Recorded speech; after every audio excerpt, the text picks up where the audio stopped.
friends আমি party কৰিবলগীয়া হৈছে কাৰণ কাৰ্বি আংলঙত ডিমাহা চাও আমাৰ 6 শিডিউল বুলি আছে কনষ্টিটিউশ্যন মতে চলাব লাগে কিন্তু কনষ্টিটিউশ্যন মতে নচলে নট অনলি ডেট আমি প্ৰচেশ্যনো তাত কৰিব নোৱাৰোঁ আমাৰ হিউমেন ৰাইটছো নাই প্ৰচেশ্যন কৰিব নোৱাৰোঁ মিটিং কৰিব নোৱাৰোঁ জেনেৰেলি 144 CRPC যদি বলবৎ নহয় তেতিয়াহ'লে আমি পাৰ্মিশ্যন বিচাৰিবলৈ কথা নাই কিন্তু এতিয়া পাৰ্মিশ্যন বিচাৰিব লাগে 144 CRPC নাথাকিলেও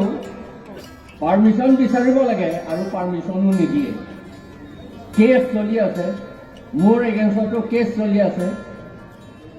পুলিচে আমাক পিটি আছে আমি এনেকৈ সহ্য কৰিবলগীয়া হৈ আছে আৰু এইটো যিটো অলৰেডি আকৌ কৈছে এনকাউণ্টাৰ ষ্ট্ৰে বুলেট এইবিলাক কথা সদায় তাত কৰি থাকে কাৰ্বি আংলং আৰু হিলছত সেইকাৰণে আমি সদায় কৰি থাকিবলগীয়া হৈছে কামত নাথাকিলেও এইটো ক'ব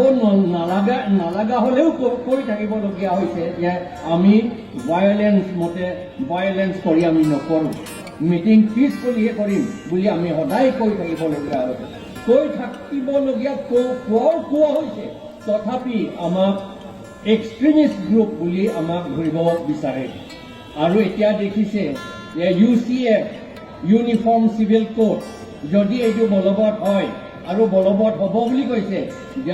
জানুৱাৰী মাহৰ পৰা নে ফেব্ৰুৱাৰী মাহৰ পৰা বলবৎ হ'ব বুলি কৈছে যদি বলবৎ হয় তেতিয়াহ'লে আমাৰ অসমৰ যিটো আমাৰ কোঅপাৰেশ্যন মিলিজুলি সদায় থাকে সেইবিলাক নাইকিয়া হ'ব সেইকাৰণে আমি আমাৰ ফালৰ পৰা আমি অনুৰোধ জনাইছোঁ সকলোকে যে এই বিজেপিটো হটাব লাগিব আৰু অপজিশ্যন কেণ্ডিডেটকে আপোনালোকে জিকাব লাগিব এইটোকৈ কৈ মোৰ কথাখিনি ইমানতে সামৰি মাৰিলোঁ ধন্যবাদ